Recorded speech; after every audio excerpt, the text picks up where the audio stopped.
Pharma sector देखोगे तो all time high पर है, लेकिन कुछ स्टॉक अभी भी निगेटिव रिटर्न दे रहे हैं। अगर अपने मार्केट को कोविड के टाइम देखा है तो केवल एक ही सेक्टर था जो गिरने के बजाय एकदम बूम कर रहा था। एक तरफ निफ्टी मार्च में 23% से ज्यादा गिरी, बैंक निफ्टी 34% से ज्यादा गिरी, आईटी इंडेक्स 10% से ज्यादा गिरा, लेकिन ये सेक्टर सिर्फ 5% करेक्ट हुआ। तो क्या लगता है कौन से सेक्टर की मैं बात कर रहा हूं, कमेंट में जरूर बताइएगा। तो यहां पर हम बात कर रहे हैं फार्मा सेक्टर की। तो फार्मा में कौन सा शेयर आपका पसंदीदा है? क्योंकि हो सकता है ना जिसके बारे में मैं बात करूं आपका पसंदीदा हो, तो जल्दी से बता दीजिए हमें।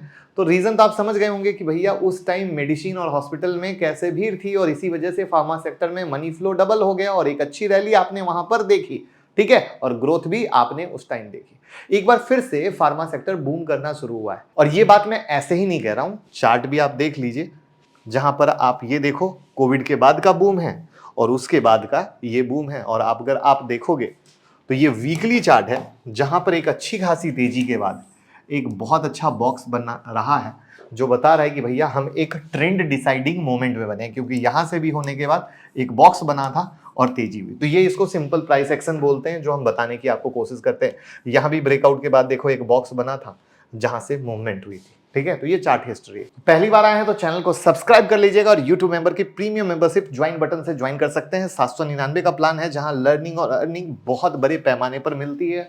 हर वीक वीडियो आती है और लाइव मार्केट बहुत सारी लर्निंग मिलती है। स्टॉक मार्केट की किसी भी न्यूज के लिए आप हमारे टेलीग्राम से जुड़ सकते हैं, लिंक डिस्क्रिप्शन में है। और जो हमारा ये मेन चैनल है मुकुल अग्रवाल, जहां पे 1.57 मिलियन सब्सक्राइबर फॉलो करते हैं, इसका प्रीमियम मेंबरशिप का ज्वाइन बटन ज्वाइन कीजिए। 799 का प्लान है, एक प्रोफेशनल ट्रेडर के लिए बहुत जरूरी है। बहुत सारी इंफॉर्मेशन, बहुत सारा नॉलेज होना, जिससे लर्निंग और अर्निंग बनी रहे। एक बहुत बड़ा परिवार यहाँ पर ज्वाइन है, तो बिल्कुल संकोच मत कीजिए। वहीं अगर टोटल साइज की बात करें तो 2021 में टोटल मार्केट साइज $40 बिलियन की थी फार्मा सेक्टर की, जो 2030 तक $130 बिलियन की हो जाएगी, मतलब लगभग 3 गुना से ज्यादा। और अब इतनी ग्रोथ हुई है और आने वाले समय में होगी, लेकिन कुछ स्टॉक ऐसे भी हैं जो परफॉर्म नहीं कर पा रहे, लेकिन उनके फंडामेंटल क्या हैं, अच्छे हैं। तो ये एक थॉट प्रोसेस लेने वाली बात होती है। तो आज की वीडियो में हम इस बारे में बात करेंगे कि फार्मा सेक्टर के कुछ ऐसे स्टॉक को देखेंगे जो बाकी स्टॉक के कंपैरिजन में परफॉर्म नहीं किए, लेकिन फंडामेंटल अच्छे हैं। तो नजरिया है ना, हर समय तेजी तेजी वाली बात नहीं। गिरे हुए शेयर के अगर फंडामेंटल अच्छे हों तो हमें लर्निंग मिलेगी ना। जैसे हमने आप लोगों के लिए एक वीडियो बनाई थी जहां पर ये शेयर बर्बाद कर देगा, जरूर देखा कीजिए। ये सब बड़ी लर्निंग है। आप लोग पैसा इसलिए नहीं कमा पाते कि कई इंपॉर्टेंट सी चीजें छोड़ देते हैं। तो यहां पर चलते हैं सबसे पहले कि भैया पहला स्टॉक कौन सा है। Caplin point lab company API और फिनिश्ड फॉर्मुलेशन के सोर्सिंग और मैन्युफैक्चरिंग पे काम करती है। कंपनी के पास 4000 से ज्यादा रजिस्टर्ड प्रोडक्ट है और 650 से ज्यादा फार्मास्यूटिकल फॉर्मुलेशन है। 2024 में कंपनी 350 करोड़ से ज्यादा का कैपेक्स का प्लान किए, मतलब ग्रोथ के बारे में सोच रही है और उस पर काम कर रही है। वहां पर कुछ फंडामेंटल पॉइंट और पीयर से कंपेयर करेंगे, तो वहां पर हम देख लेते हैं स्क्रीनर पर। तो यहां पर फंडामेंटल में आएंगे तो इंडस्ट्री पी 26.9 है और स्टॉक पी 24 है और पीजी रेशियो 1.13 है। मोटा मोटा वैल्यूएशन वाइज तो ठीक ठाक है कंपनी, और कंपनी पे डेट 3.38 करोड़ का है, यानी मोटा मोटा आप डेट फ्री कहोगे। जब हम प्रॉफिट लॉस अकाउंट पे आते हैं तो भैया ये चेक कर पाते हैं कि नेट प्रॉफिट में काफी इंप्रूवमेंट दिख रहा है। वहीं पर ओपीएम परसेंटेज में भी आएंगे तो ओपीएम परसेंटेज 30-31% के करीब का ये मेंटेन करके चल रहे हैं, ठीक है। और 2020 कोविड के बाद से वो मेंटेन इन्होंने किया है, ठीक है।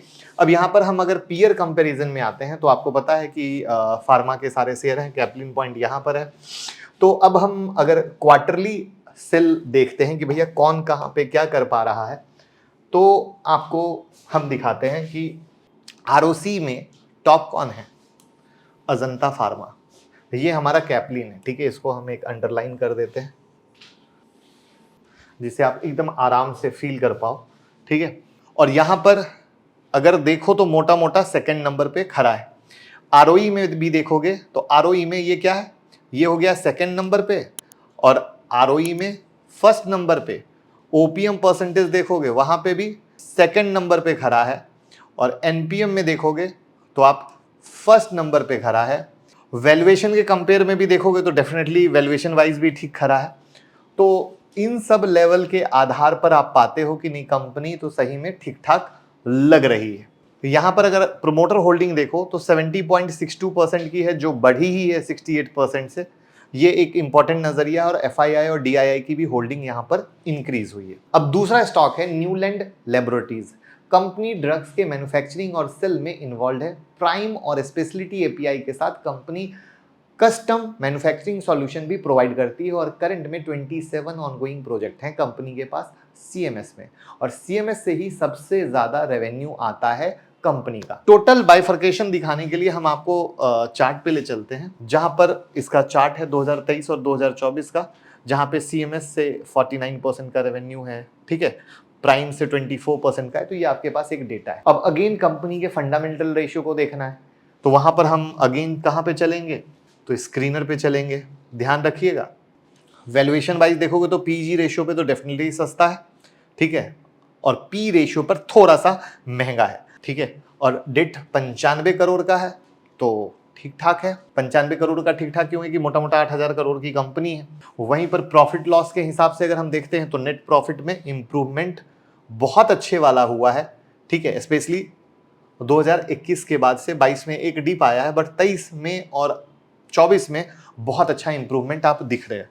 और वहीं पर ईपीएस देखोगे तो अर्निंग पर शेयर में भी ग्रोथ बहुत अच्छा है। यहां पर जो सबसे ज्यादा टेंशन वाली बात है वो है प्रोमोटर होल्डिंग 36.22% थी, जो घटकर 32.74% होगी। इसको बिल्कुल नहीं भूलना है। और एफआईआई की होल्डिंग 24.43%, यानी डेफिनेटली अगर इन्होंने बेचा है तो ये डेटा साफ बता रहा है कि एफआईआई में किसी बिग इन्वेस्टर ने उन्होंने यहां पर पोजीशन को बनाया है और होल्ड किया है। तीसरी कंपनी है Gujarat Themis Biosyn. Company APIs को मैन्युफैक्चर और सेल करती है, लेकिन ऐसा करने के लिए वो फर्मेंटेशन प्रोसेस को यूज करते हैं, और ये प्रोसेस यूज करने से कंपनी अपनी प्रोडक्टिविटी को बढ़ाती है और प्रोडक्ट कॉस्ट को कम करती है, जो कि दोनों ही पॉजिटिव है।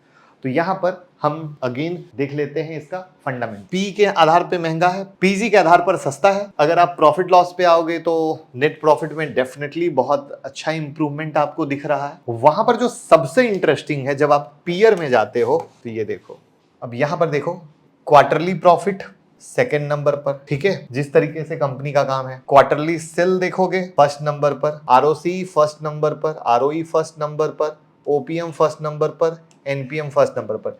यानी डेफिनेटली कंपनी बहुत अच्छे तरीके से कुछ करने की कोशिश में है, and that's the big reason. यहाँ पर फंडामेंटल आपको कुछ अच्छे तरीके से दिख रहे हैं। वहीं पर इन्वेस्टर की पोजीशन में आएंगे तो 75% मोटा मोटा प्रोमोटर की होल्डिंग थी, जो अब 70.87% है, यानी प्रोमोटर ने माल को बेचा है। वहां पर थोड़ा सा इसका चार्ट एक बार हम देख लेते हैं, तो आप देख पाओगे यहां से 2023 से स्टॉक में काफी अच्छी रैली देखने को मिली है। तो ये थे फार्मा के 3 शेयर जो एपीआई बेस्ड काम कर रहे थे, जहां पे हमने पीयर से भी दिखाने की कोशिश की, किसका खराब है वो भी बताया, कौन अच्छा कर रहा है वो भी बताया। तो ये एक नजरिया लिया जाता है जिससे कि हम ये समझ सकें कि भैया कंपनी काम किस तरीके से कर रही है। आपके पास फार्मा का कौन सा शेयर है कमेंट में बताइएगा, और लोगों के साथ वीडियो शेयर कर दीजिए जिससे सब सीखें सब कमाएं।